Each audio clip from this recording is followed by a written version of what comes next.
Junior NTR గారిని ఒక MLA గారు టీడీపీలో ఉన్న ఎమ్మెల్యే గారు దుర్భాషలాడుతూ ఒక వార్త నెట్టింట్లో తెగ హల్చల్ చేసింది.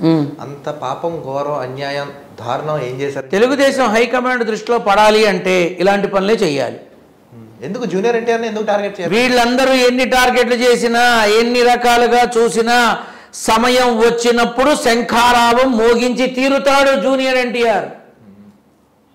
రాసుకో, ఇది ఎలాగో మీ మాన్యమంలో ఉంటుంది, నేను బతికే ఉండి చస్తా, నేను అప్పుడే చచ్చి చావను, ఏదైనా జరిగితే తప్ప, అది నా నాన్న నాకు ఎలాగూ కాపాడతాడు. రాసుకో, జూనియర్ ఎన్టీఆర్ పూరించే సమర శంఖారావానికి ఎక్కడెక్కడ అదురుడు రావాలో అక్కడక్కడ వచ్చి తీరుతుంది. ఇది నేను చెప్పక్కర్లా, తన విధానంలో అంతెందుకు జాతకాలు చూపిస్తారుగా వీళ్ళంతా. మరి మీ జాతకాల్లో ఏం చెప్పారు? జూనియర్ ఎన్టీఆర్ ఇప్పుడు వన్ మ్యాన్ ఆర్మీ. ఇవాళ ఉన్న కూటమి రేపు ఉంటుందా తెలియదు, ఎల్లుండి ఉంటుందా తెలియదు.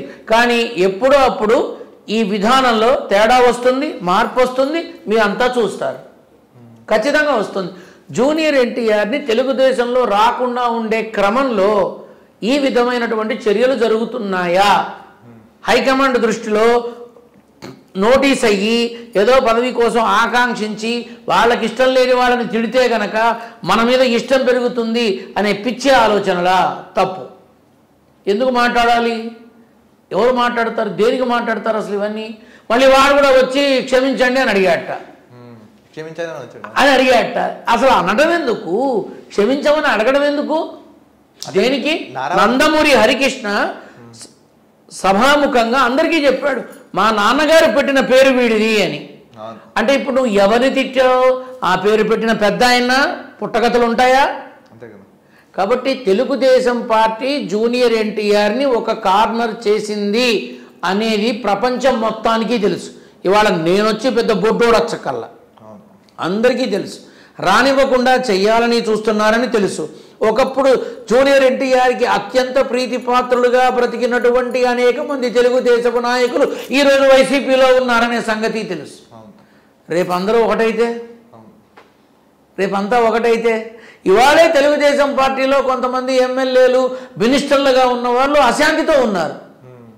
ఇన్ని సంవత్సరాల అనుభవం, ఇన్ని సంవత్సరాల కష్టం, ఇన్ని సంవత్సరాల శ్రమ తుడిచిపెట్టుకుపోయింది.